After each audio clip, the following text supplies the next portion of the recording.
Hello, good morning sa inyong lahat. Good morning, good morning, good morning. So, nakalagay po sa baba yung timestamp kung gusto nyong i-skip na itong shoutout para diretso na agad tayo sa topic. Sa mga nagpa-shoutout sa akin, yun, pwede kayong pakinggan nyo no, bago tayo mag-skip dun sa mismong topic. Doon sa mga ayaw ng shoutout, nandyan po sa baba, nakapin yung timestamp kung kailan diretso na agad sa topic, wala na kayo maririnig na shoutout. Anyway, pa-shoutout po, sabi ni Sir Nicolas Avan Jose Katii. Boss mo, good day. Pag-greet sana ako sa father ko na si Sir Virgilio Katiil. Katili ang sabi ko. Katiil pala. Hello Sir, Sir Virgilio Katiil. Birthday niya sa May 24. Ano na ba ngayon? 24 ngayon. Happy birthday po, Sir Virgilio Katiil. Sabi ng anak nyo na si Sir Nicolas. Happy birthday po. Ngayon, si Ma'am Agnes, no, nagpapabate. Belated na ito, ma'am. Kasi naipasa mo sa akin mismong belated happy birthday sa apo daw ni ma'am, granddaughter na si Maria Sofia. Hello, Maria Sofia. Belated happy birthday sa'yo. Hindi umabot si Lola na magpa-shoutout. Sinasabi ko magpa-shoutout po kayo, halimbawa birthday ngayon, dapat kahapon. Kasi pagka sa araw na yon, syempre nagawa ko na yung video eh. So, ito, may bagong message ulit si Ma'am Agnes.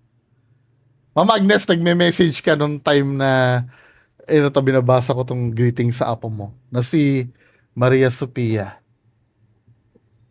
Nanood ako sa live mo kahapon, nag-comment ako, di mo nabasa. Sorry ma'am, kasi sobrang siguro nun. Sobrang bilis kasi ng chat. Marami kasing nanood sa akin kagabi. Nax. Alam niyo nung araw, 30 lang ang manood sa akin nun. Hirap na ako mag-shoutout. Ngayon, minimum ko ngayon, 600 eh. Maximum ko, nakaka-1,000 na ako live na nanonood. 1,000 nanonood, biro mo yon, 'di ba? O yan na, bumawi ako. Ma'am Agnes, belated happy birthday. Salamat din po sa bate.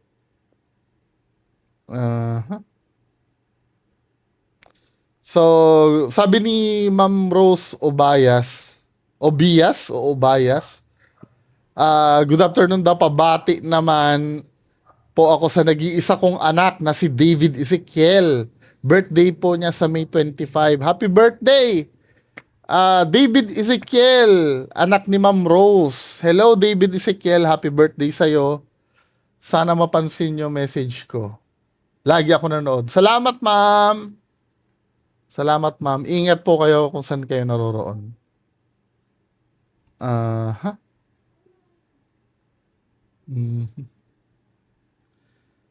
Sino pa? Si Ma'am Rose Medina naman, no?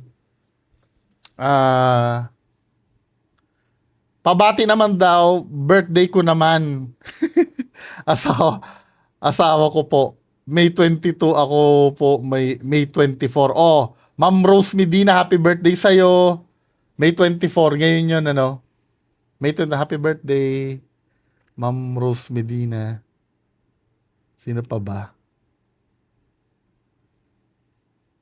Sulitin na natin yung mga nagpapabate. Wala na? Wala na ba? Dami nag-PPM sa akin and doon na daw si Casper. Oh, si Ma'am Angela Princess Elijah Lakap. Shout out sa iyo, ma'am. Salamat sa panonood. Hello, Sir Paulo Samaniego. Wala kang message.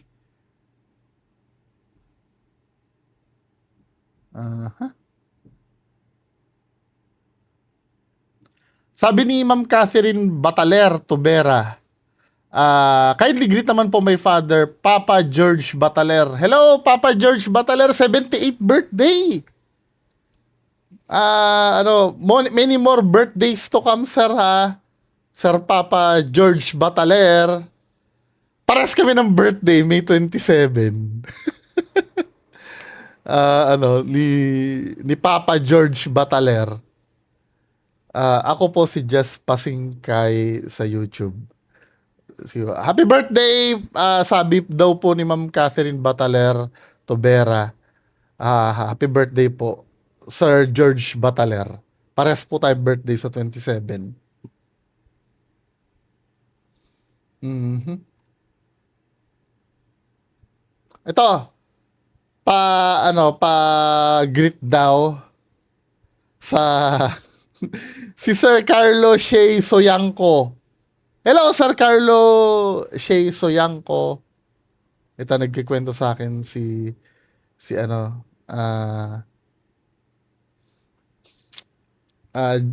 nag-aaral daw sa Valmasay. Si Easy Jersey naman daw dati nilang sponsor sa basketball from Arellano University Men's Basketball. Ito yung si Sir ano name to ni Sir? Ni Sir Carlo Shea Soyangco. Ito siya. Pati yung anak niyang lalaki. Tangkad, no? So, proceed tayo. Meron pa bang magpapabati o wala na?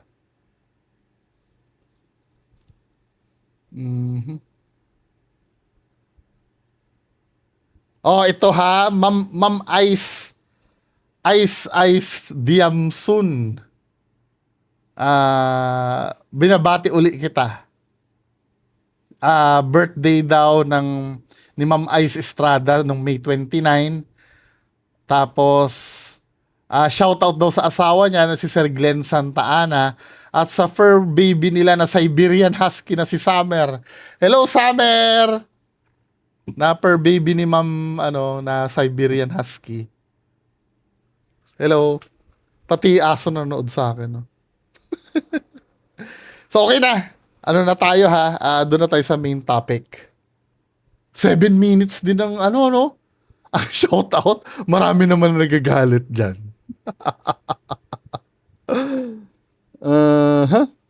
Okay. Ano pa ba tayo? Ito, regarding naman to kay kay Sir Alex Pabella, kay Casper. Ito. So, sabi gano'n ni Sir Alex Pabella, siguro na-pressure to, no? Na-pressure. Sabi ni Fuji News, papiyansahan daw ni Alex Pabella ang mga kinakaharap na kaso at kukup-kupin na daw niya si Casper. Bakit si Norman hindi mo kup-kupin? At least tutulungan, no? Yung Casper tinanggal sa trabaho. So, ito yung, pakinggan nga natin to. Kausap ko si Casper ka. Hindi naman siya nilaglag ni Casper. Iwas nga si Casper dun sa mga... Kausap ko si Casper kanina, matagal kami nag-usap. Hindi nilaglag ni Casper. Ano ba, pati ba naman kami, sir, paglulukuhin mo? Hindi, wait. Kung laglag ang pinag-uusapan, siguro yung nilaglag na Pero, nagsabi si Casper ng totoo. Na hindi siya pinasweldo. Ano ba pinagsasabi nito? Pati pa ba naman yung kausap mo dyan, uululin mo, Sir Alex Pabella, pinatunayan ni Casper na hindi siya pinapasweldo nung sinasabi mong taong mabait. Diba? Kami sinusumbatan mo, na may supporter kami na hindi namin tinulungan. Yan nga, sarili niyang alalay, hindi matulungan ng best friend mo Kahit ikaw kung hindi ka pa paringgan na dapat tulungan mo si Casper, dapat tinulungan mo na yung automatic Hindi daw nilaglag. Inamin nga Pati nga si Aba Pati nga yung kabaong hindi nakita na dineliver na siya yung witness dun Sir Alex Pabella naman, ano ba na? Pati ba naman tong kausap mo na to, ginagago mo pa? Kunin ko na lang siya. Hindi man nilaglag yan. Yan ay yung salita lang ni Casper ay iwas na sa masyadong controversial. Saka natakot siya, wala naman siyang kaso. Sabi ko kay Casper, kung may kaso ka, huwag ka matakot, tawagan mo ako. piyasahan ko ikaw kahit magkano yan. Nax! Hanggang Nax! Lupit ni Sir yung Alex kaso Abel. na yan.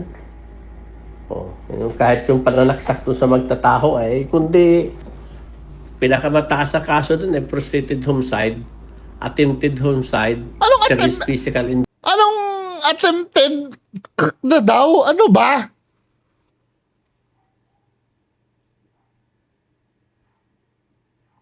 Nawala na nga yung magtatao, attempted pa, physical injury.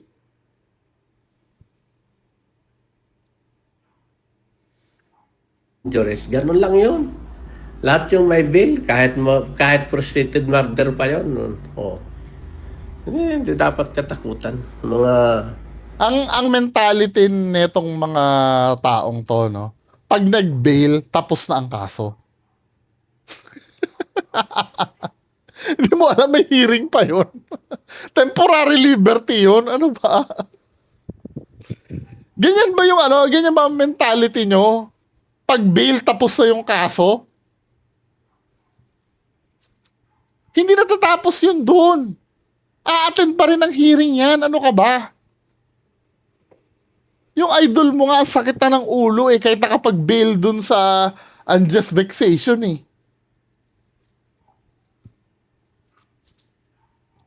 Ibang klase din to si Sir Alex Pabella Ito yung piniprevent yung mahawaan mo yung ibang tao ng katalinuhan mo.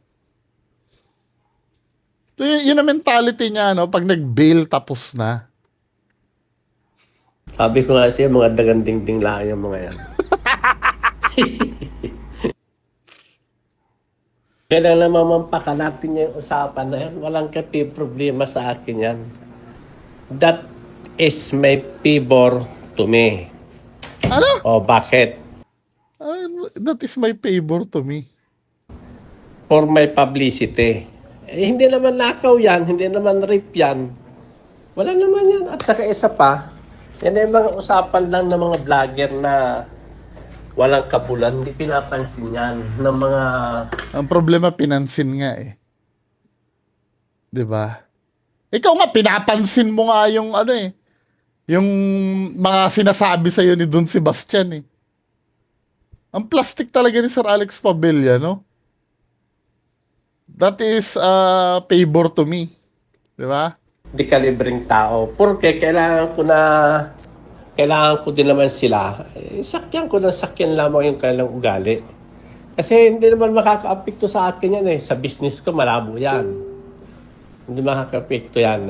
Ako kumikita ako ng daan-daan libo araw-araw sila. Oh. Walang epekto sa akin yan. May epekto sa'yo yan. Huwag mo naman kami ululin. Nagalit ka nga Explain ka nga explain dun.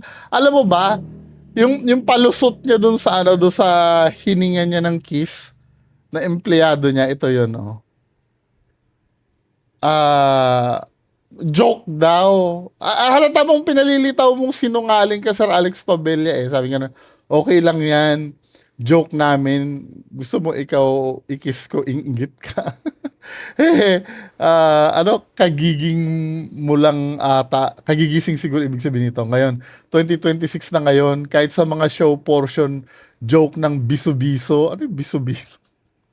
At kiss, tanga-tanga lang walang alam. Hindi ka naman kasi na hindi naman kasi show yun Sabagay, vlog mo yun Pero hindi siya pelikula Ano siya? Kahit pa sabihin mong let's say show anong ibig mo ba sabihin show yun noon time show? Kahit ikaw yung host, gawin mo yon, magiging controversial ka. Gagawin mo na yan. Gawin mo yan. Kahit pa sabihin mong noon time show yan, yung sabihin mo dun sa mas bata sa yung babae, kiss muna. Magiging issue yan, maniwala ka. Tapos ito, may sinabi ka pa dito, na itong Alexa kausap niya Sabi, joke pala yon. Halatadong ilang na ilang ang babae. Okay lang sana kung di ka nagme-message sa mga babae. Lahat ng pagkatao mo posted na. Saka pwede ba exclusive the name of God sa mga dirty tactics mo? If you really want to help, wag mong bigyan ng script. Mga tinutulungan mo halatado masyado. Kulaang 2.0. 'Di ba? Sinabi kasi niya dito, script eh. Yung parang scripted eh. Sabi niya ganun dito oh. We, di lang yun kasi pamangkin ko yun, uli-uli ka ba? Mas lalo naging creepy. Alam mo, Sir Alex, pa ba hindi ka nag-iisip ng sinasabi mo eh. Mas lalong naging creepy. Pamangkin mo pala yung ginaganon mo. Mamaya, tanongin namin yun. Hindi niya masabing pamangkin, mapapahiya ka na naman. 'Di ba? Sasabihin mo, hindi maapektuhan ang business mo dyan, hihintayin mo? Hihintayin mong ano, umayos ka nga ng ugali mo, sir. Parang hindi ka professional. Gusto pa nga yayakap, sabi ko, ganun lang. Sabi ganun ni Sir Alex Fabella, oh. Scripted yun, he. Gusto pa nga daw nung ano, yayakap. Eh, hindi ka nga pinansin nung ano, nung pakis eh. Ginagago talaga tayo ni ano, ni Sir Alex Pabella. Pinagsasabi ng malas ang dumidikit kay Norman, mangusin ng Normal. malas. Malas yung dati ng malas. Pero yung kagaya kong nakadikit ang binas, eh, hindi natalab yung mga ganyang pag... Hindi ka sure. Di ba, men? Hindi ka sure, nagyayabang ka ng ganyan. pagtatangka nila at pagpananakot nila. Wala yan, mga pipitsugin lang yan, mga dagang dingding lang yan. Hindi natin dapat katakutan yung mga yan. Dagang dingding. PLM, kaya talaga nila yon kasi si PLM, unang-una, alam ko ugali ng mahina din ang dibdib noon. Nilaglag mo si FLM. Ikaw pala nang laglag kay FLM. Yari ka. Di ba? Sinisiraan mo yung ano mo, yung best friend mo. So nakikita ko na yung motive mo dito, men. Anong klaseng kaibigan ka? Binabanatan mo si FLM na nakatalikod. Mahina daw. Ano, AI na naman ito? Bukod sa mahina ang dibdib noon, wala siyang capability o na ganong kakwan sa akin. Pangalawa, wala siyang political power.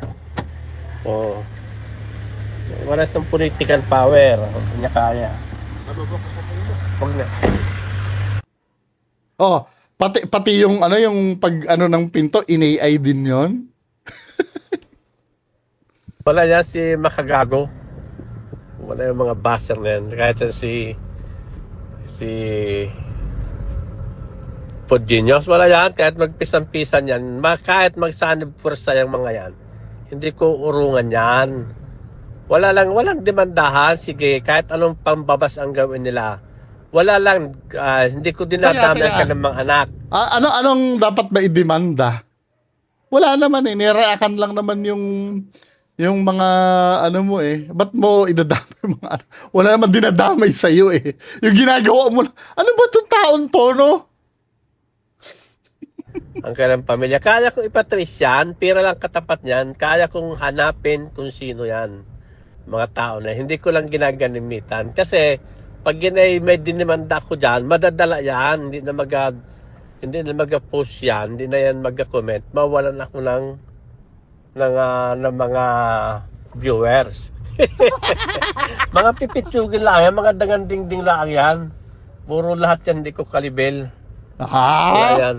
Hindi natin, yung mga ganyan tao, hindi natin dapat katakutan. Pero yan. alam mo, tumatakbo sa isip ko, hindi ko akalain na ganun pa lang sasabihin mo kay FLM. Di ba? Wala ka palang kwentang kaibigan, sir. Pag iba na ang kausap, ano, ginaganon mo yung best friend mo. Di ba? Walang capabilities. tsaka mahina ang loob. Pag nalaman ni FLM 'to, bakit akala mo, ganyan din yung iniisip ni FLM sa'yo? 'Di ba? Kakampihan ko si Tito Norms dito sa ano na 'to. Kahit na ganunin mo si Tito Norms pa rin ang reason kung bakit ka nakilala, 'di ba? Kung bakit nagkaroon ka ng engagement, si Tito Norms ang reason. Tapos gaganunin mo. Anong klaseng kaibigan ka, men? Wala.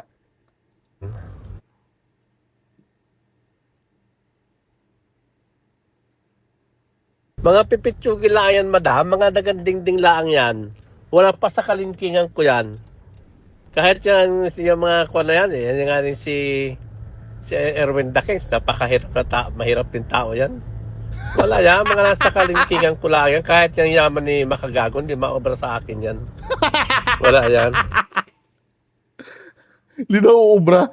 Pero ano no, ignorante dun sa hotel room. Wala na, yun lang. Grabe ka pala, Sir Alex Fabella. Hindi pa rin ako makamove on dun sa ano na yun. Di ba?